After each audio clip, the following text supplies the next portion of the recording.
France et 500 millions à travers le monde. Alors, le principe de Facebook, on le connaît tous. On utilise ce réseau pour retrouver des amis, discuter et partager des photos, de la musique ou de la vidéo.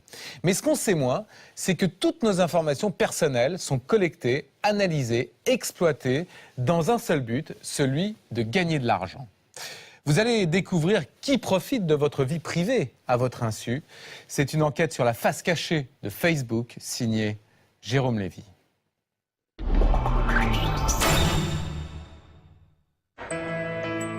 Je m'appelle Jérôme Lévy.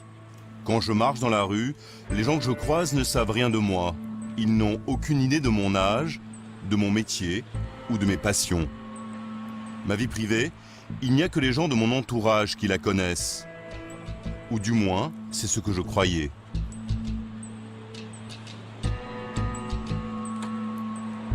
Pour en être sûr, j'ai voulu vérifier s'il n'y avait pas d'informations qui circulaient sur moi à mon insu.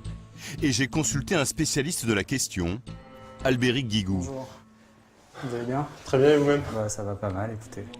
Ses clients sont des particuliers, inquiets de savoir ce que l'on dit d'eux sur Internet. Albéric veille à ce que leur vie privée ne soit pas étalée. Je lui ai demandé ce qui circulait sur moi. Il n'a d'abord trouvé que des infos très basiques, facilement accessibles. Mon âge ou les études que j'ai faites.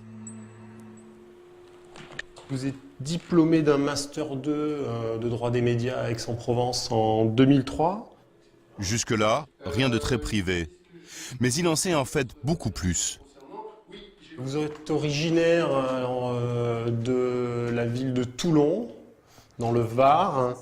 Je pense également avoir un numéro de téléphone portable à vous. Vous êtes propriétaire d'un appartement à Marseille et on sait enfin que vous changez de look entre le travail et le plaisir. Vous avez des looks assez différents. Pour preuve, il a aussi des photos très personnelles. De moi en vacances, détendu, au travail, plus strict. Et il a même l'adresse précise de mon appartement à Marseille, avec des images de chaque pièce. Toutes ces informations-là, il les a trouvées en très peu de temps, en cherchant à partir de mon nom et de mon prénom. Des traces de ma vie privée qui traînent sur la toile, et particulièrement sur l'un des 3 sites les plus fréquentés au monde, Facebook. Ce sont des choses que vous pensiez avoir paramétrées correctement. Et non seulement ces informations que vous vouliez garder pour vous, elles sont disponibles, mais en plus, ce sont des clés pour aller encore plus loin dans la connaissance de qui est Jérôme Lévy, d'où il habite, de comment il vit, etc., etc. Ma vie privée accessible en quelques clics. C'est le principe même de Facebook. On y raconte son quotidien, on y poste des photos ou des vidéos. Une profusion d'informations qui passent tous les jours entre les mains du site. Facebook, c'est un réseau social qui permet de retrouver ses vieux copains, de draguer, d'entretenir ses relations professionnelles. Lancé dans une chambre d'étudiants il y a 6 ans à Harvard par Mark Zuckerberg, il a depuis conquis le monde. 500 millions d'utilisateurs en tout et près d'1 Français sur 3.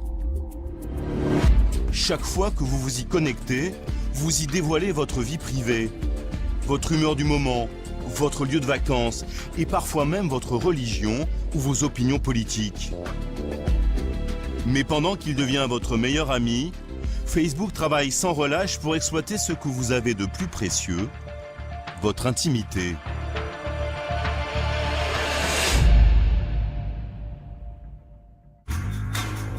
Pour bien comprendre ce que fait Facebook, des informations de ses utilisateurs, j'ai décidé de repartir de zéro. Je me suis créé un nouveau profil sous une identité imaginaire. Je m'appelle désormais Samuel Val.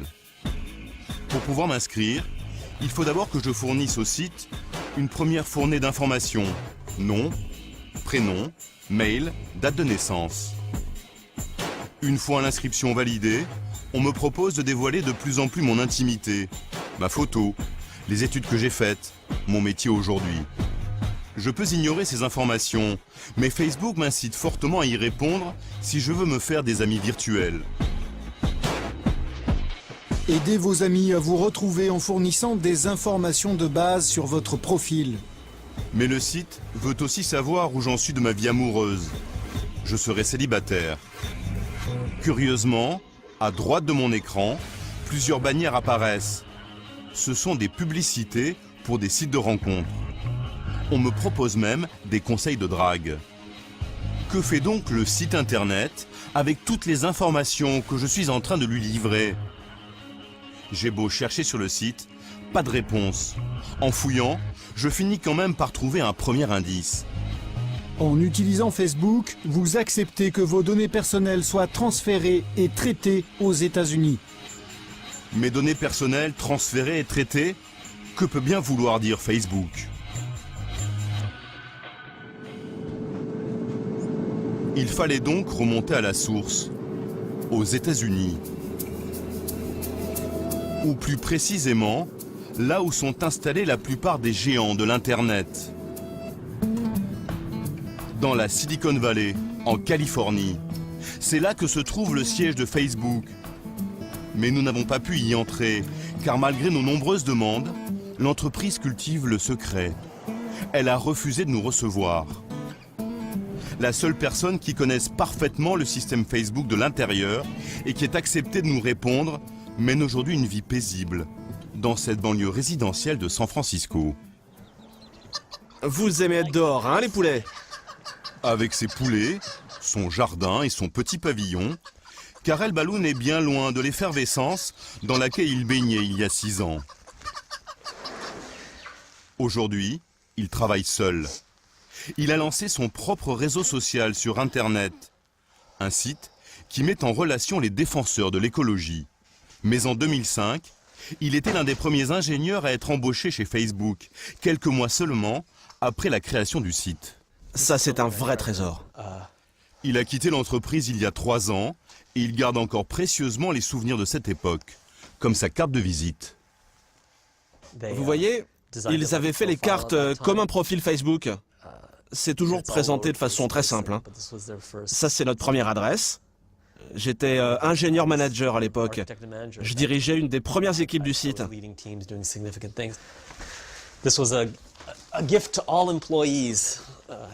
Ça, c'est mon sac Facebook de l'époque. Tout le monde en avait un. Aujourd'hui, je me rends compte que c'était le début d'une histoire qui allait changer le monde. De son passage là-bas, Karel a aussi gardé quelques secrets sur le fonctionnement du site. Avec son équipe, il s'occupait des bases de données, celles qui traitent de toutes les informations personnelles que vous livrez au réseau social. Chaque fois que vous écrivez quelque chose sur Facebook, c'est stocké dans une base de données. On garde tout ce que vous mettez sur votre profil et toutes vos activités, votre nom, le moment où vous vous connectez au site, combien de temps vous y restez. Il y a comme ça des centaines d'informations sur chaque personne qui sont conservées. Dès que vous changez quelque chose, le système le prend en compte. Le site conserve donc soigneusement toutes les données personnelles recueillies. À chaque fois qu'un utilisateur livre une information sur lui, comme son âge, sa passion ou la ville dans laquelle il habite, elle est stockée sur un serveur.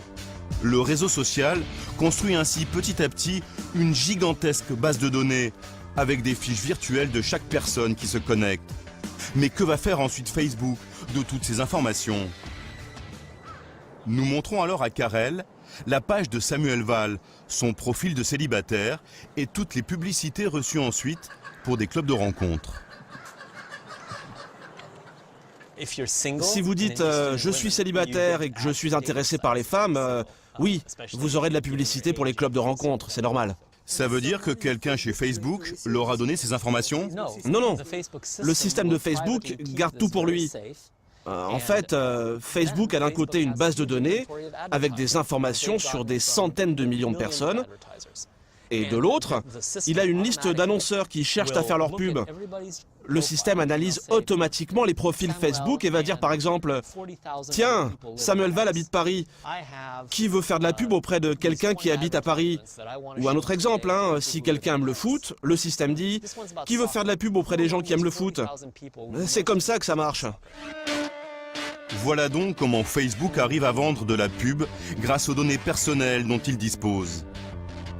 Lorsque Samuel Val a dit qu'il était célibataire, cette information a été instantanément stockée. Le réseau social dit alors à ses annonceurs, comme le site de rencontre, qu'il dispose d'un célibataire dans sa base de données. Si l'annonceur est intéressé, il va payer Facebook pour faire de la pub sur le profil de Samuel Val. À aucun moment, selon Facebook, le site de rencontre ne connaît l'identité de l'utilisateur. Il s'y engage même par écrit sur son site. Nous ne dévoilons jamais vos informations personnelles aux annonceurs. Faire de la pub très ciblée, en fonction du profil de chaque utilisateur, c'est donc le but ultime du système mis en place par Carrel et les autres ingénieurs du site. Et avec 500 millions d'inscrits, l'aspirateur d'informations qu'est devenu Facebook dispose de la plus importante base de données personnelles au monde. Un fichier client planétaire qui fait aujourd'hui rêver les annonceurs. En France, le réseau social est même devenu incontournable chez certaines marques. Pour un PDG comme Stéphane Trépoz, Facebook ne sert pas à draguer ou à se faire de nouveaux amis. Bonjour. Le seul objectif de ce patron pressé, c'est de vendre toujours plus son produit. Il dirige un site de commerce de chaussures en ligne, Sarenza. Bonjour, ça va? Et vous? Très bien. Bonjour. Il y a du boulot là? Oui, oui, ah oui, alors là, oui. C'est chaud là.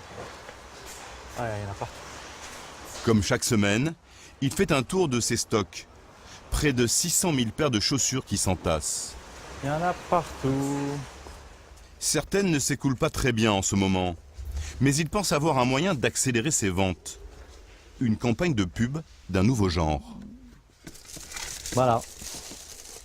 Chaussures de sport type. Voilà. Bon, bah ça, on en a beaucoup. Donc clairement, il faut qu'on aille faire une campagne de publicité sur Facebook pour essayer de sortir ces chaussures. Et lancer une campagne de pub sur le réseau social ne va prendre que quelques minutes à Stéphane Trépoz. Il lui suffit d'aller voir Guillaume, le responsable marketing, de se connecter au réseau social comme n'importe quel utilisateur et de cliquer là sur créer une publicité. Et donc là, je vais mettre en ligne cette publicité. Donc je vais créer ici, par exemple, chaussures de sport.